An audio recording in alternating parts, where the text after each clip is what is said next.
अस्सलाम वालेकुम। मुझो नालो माशूक अली है। अवां मुझो यूट्यूब चैनल ॾिसी रहिया आहियो। गुज़िरियल ॾींहुं सिंध जो हिकु सघारो आवाज़ नसरुल्ला गॾाणी जंहिंजी मौत खां पूरी दुनिया जेको आहे त वाक़ुफ़ु थी आहे। मौत त हर माण्हू खे अचिणो आहे, पर उहा मौत जंहिंसां पूरी दुनिया में हिकिड़े क़िस्म जो जेको आहे त सुॼागी अचे ऐं उन खां बाद में जेको उन जी जेको आहे त मौत ते जंहिं माण्हुनि जी हज़ारे अखियूं जॾहिं आलियूं थियनि ऐं लखनि जी तइदाद में मजमे जी सूरत में जनाज़े में जॾहिं माण्हू शरीक थियनि त इहा मौत सिर्फ़ु मौत न हूंदी आहे ऐं इहा हिकु शहादत जे रुतबे खां घटि न हूंदी आहे ऐं इहे शहादत जा रुतबा तमामु घटि माण्हुनि खे नसीबु थींदा आहिनि ऐं उहे इंतिहाई जेको आहे त मानाइता किरदार हूंदा आहिनि जिन खे पूरी दुनिया ऐं उहा धरती ऐं उहा क़ौम सुठी निगाह सां ऐं सलाम पेश कंदी आहे। ऐं नसरुल्ला गॾाणी त जेको आहे त पंहिंजी पुॼाणी कई ऐं मालिक हक़ीक़ी सां वञी मिलियो, पर उन जेके मामलात उन जे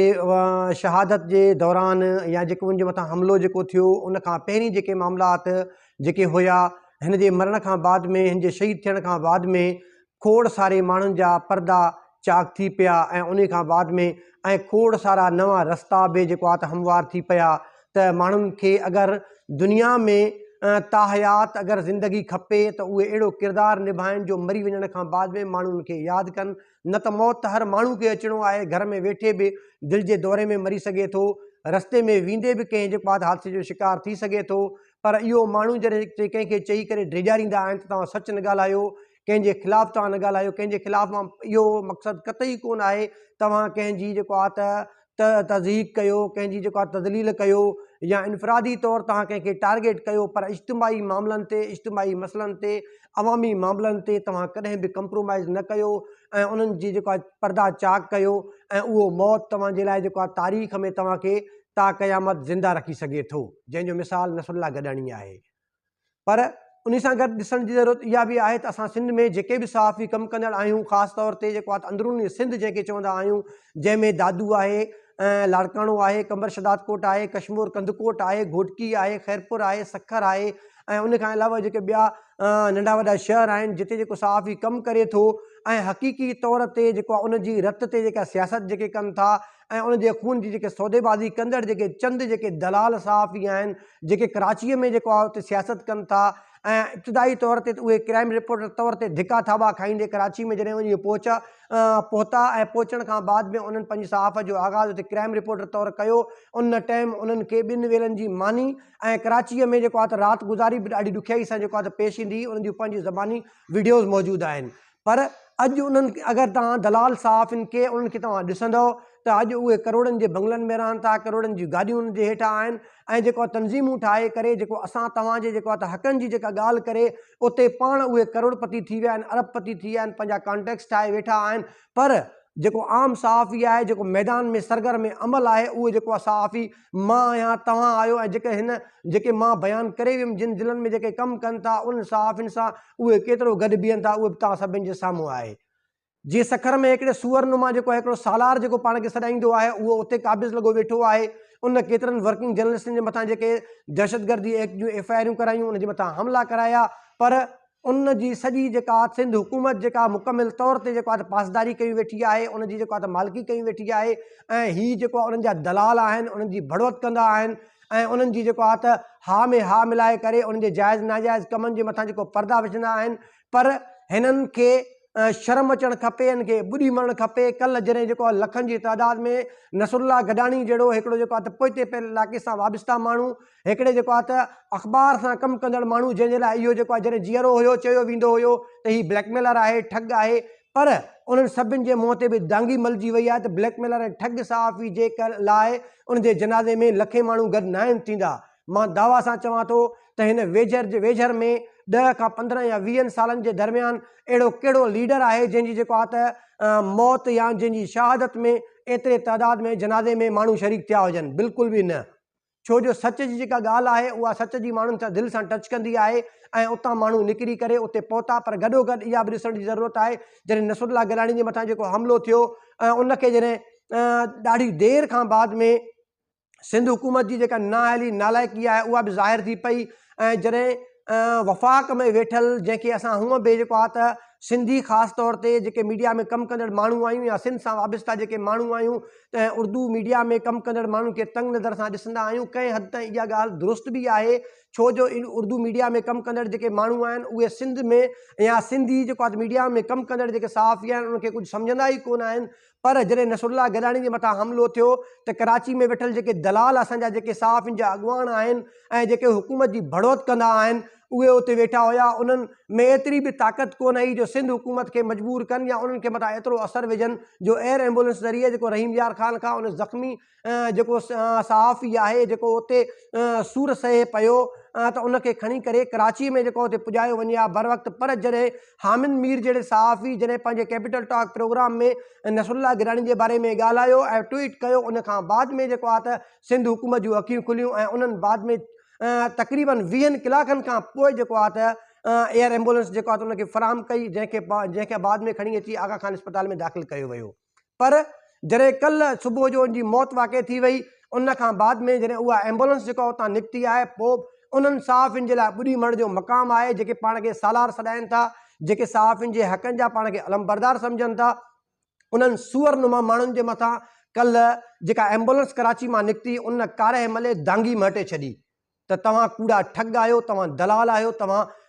सहाफ़ियुनि जे जेके खून ते सौदेबाज़ी करे करोड़पति ऐं जेको पाण खे लखापति जेको बणायो आहे ऐं वॾी वॾी गाॾियुनि में तव्हां जेको घुमो पिया, तव्हां सहाफ़ियुनि जी रत सां जेके जेके मिल्कियतूं ठाहियूं आहिनि तव्हांखे ॿुॾी मरणु खपे। या गॾोगॾु जेको उन खां अलावा जेको हिकिड़ो पाण खे वॾो लीडर सम्झंदो आहे कराची में, नाला कंहिंजा खणूं,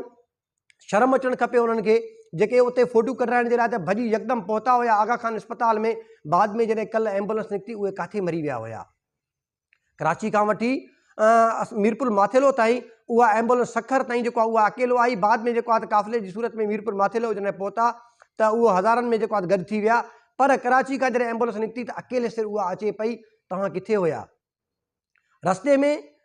सिंध जे शऊर ऐं सहाफ़ियुनि पंहिंजे जेको आहे त हक़ीक़ी तौर ते पंहिंजे ग़ैरत जो मुज़ाहिरो कयो, उन्हनि जॻह जॻह ते नसरुल्ला गडाणी जो इस्तक़बाल गुलनि सां कयो ऐं आलिन अखियुनि सां कयो। पर उहे लीडर किथे आहिनि, उहे अॻुवान किथे आहिनि जेके तव्हां असांजे रत जे मथां सौदेबाज़ी कंदा आहियो, हुकूमतुनि खां जेको मराहतूं वठंदा आहियो या तंज़ीमूं ठाहे उनखां हर साल तव्हां जेका बजट जेका वठंदा आहियो, किथे हुया इहे? शर्म अचणु खपे उन्हनि खे, ॿुॾी मरणु खपे। उन्हनि जे मुंहं ते कारी दांगी जेका कल्ह मलिजी वई। ऐं असां जेके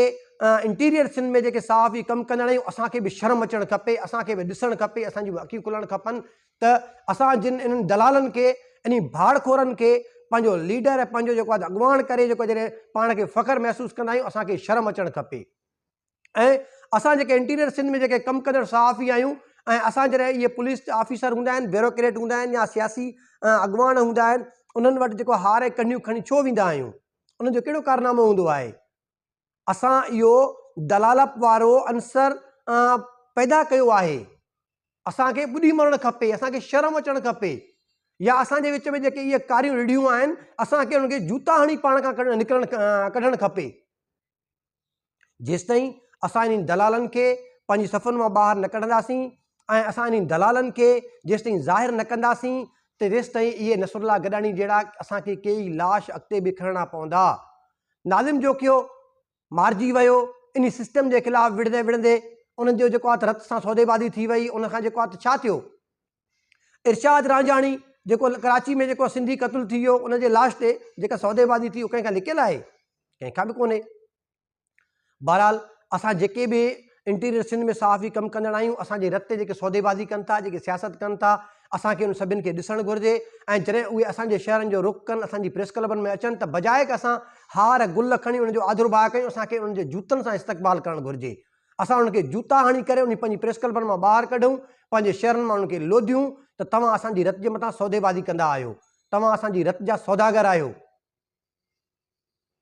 अञा बि सोचण जे लाइ जेको आहे त वक़्तु घुरिजे ऐं त पोइ तव्हां इंतज़ारु कयो, वरी ॿीहर को तव्हांखे जेको आहे त नसरुल्ला गडाणी जहिड़ो को लाश तव्हांखे मिली वेंदो। जे अगरि तव्हां इन लाशनि खां पाण खे बचाइणु चाहियो था त हाणे अखि खोलियो ऐं ॾिसो ऐं सुञाणियो उन्हनि माण्हुनि खे जेके तव्हांजे रत जे मथां सौदेबाज़ी कनि था, जेके दलालनुमा माण्हू असांजी सिफ़ुनि में मौजूदु आहिनि, उन्हनि खे लोधे कढण जी ज़रूरत आहे। ऐं उन खां अलावा असांखे जेके बि हिते कमु कंदड़ माण्हू आहियूं, असांखे गॾु थियण जी ज़रूरत आहे। नसरुल्ला गडानी जी आवाज़ बंदि करण खां बाद में इहो कतई इहो नाहे त जेको भूतारको निज़ाम आहे, सरदारी निज़ाम आहे, ऐं जेको आहे त उनखे छूट मिली वई या जेको आहे त उहो पंहिंजे मक़सदनि में मनसूबनि में कामयाबु थी विया, कतई कोन आहे। सरदारी निज़ाम खे अॼु बि माए फुट जेको नारो आहियूं असां उहो हिनखे वरजायूं था। सरदारी निज़ाम माए फुट, भूतारको निज़ाम माए फुट, ऐं जेको नवाबी निज़ाम आहे माए फुट, असां उनखे पंहिंजे जूते जी नोक ते रखूं था। असां कतई तौर ते उनखे जेको आहे तस्लीम कोन था कयूं। उहे जेको आहे नालाइक़ माण्हू आहिनि, ऐं उन्हनि माण्हुनि जी जेको आहे सभ खां वॾी ॻाल्हि इहा आहे त इन्हनि खां कोई पुछाणो करण वारो आहे त जॾहिं तव्हां वटि जेके अरब शहज़ादा जेके अरब ईंदा आहिनि, तव्हां नवाब, सरदार, बोतार कहिड़ो किरदारु निभाईंदा आहियो? तव्हां उन्हनि जी दलाली कंदा आहियो। न तव्हां सिर्फ़ु पंहिंजे इलाइक़नि में उन्हनि खे जेको आहे त तलूर जो ऐं ॿियनि पखियुनि जो शिकार कराईंदा आहियो, पर तव्हां नंढियूं नीगरियूं कंटेनर जी सूरत में भरे अची तव्हां उनखे पेश कंदा आहियो। शराबनि जूं गाॾियूं भरे अची तव्हां उनखे पेश कंदा आहियो। पोइ उनखे छा चइबो आहे? सवली सिंधी में इनखे भड़वत चइबो आहे। जेको तव्हां किरदारु कंदा आहियो ऐं तव्हां उन्हनि भड़वत जे एवज़ में उन्हनि खां करोड़े रुपयनि जी जेको आहे गाॾियूं वसूल कंदा आहियो, ऐं उनखां अलावा जेको आहे उन्हनि खां मराहतूं वठंदा आहियो, उन्हनि खां जेको आहे तोहफ़ा तहफ़ वठंदा आहियो, ऐं बाद में तव्हां भड़वत जो किरदारु करे उन वॾी वॾी गाॾियुनि में, लैंड क्रूज़र में तव्हां उन गाॾियुनि में घुमी करे निकिरी करे ॿाहिरि वरी तव्हां असांजे मथां जेको आहे सल्तनत ऐं हक़मियत कंदा आहियो। सो तव्हांजो जेको किरदारु आहे, तव्हांजी सुञाणप इहा ई आहे, तव्हां भाड़खोर आहियो, तव्हां दलाल आहियो। तव्हां कल्ह बि दलाल हुया, तव्हां अॼु बि दलाल आहियो, तव्हां सुभाणे बि दलाल आहियो। असांजी सुञाणप इहा आहे, असां हक़ सच लिखूं था, असां ॻाल्हायूं था, भली ग़रीब घरनि सां असांजो तालुक़ु आहे, पर भड़वत करणु असांजे फितरत में शामिलु कोन आहे। सो असां तव्हांखे कल्ह बि रिजेक्ट कयोसीं, असां तव्हांखे अॼु बि रिजेक्ट कयूं था, ऐं असां साफ़िन खे यकमुश्त थियण जी ज़रूरत आहे। असांखे गॾु थी इन ज़ालिमनि जो मुक़ाबिलो करण जी ज़रूरत आहे। ऐं ॿियो, असांजे सिफ़ुनि में जेके भाड़खोर सहाफ़ी, दलाल नुमा सहाफ़ी जेके मौजूदु आहिनि, उन्हनि खे जूता हणी पंहिंजी सिफ़ुनि मां ॿाहिरि कढण जी ज़रूरत आहे। न त नसरुल्ला गडानी जहिड़ा खोड़ असांखे लाश वरी बि जेको आहे त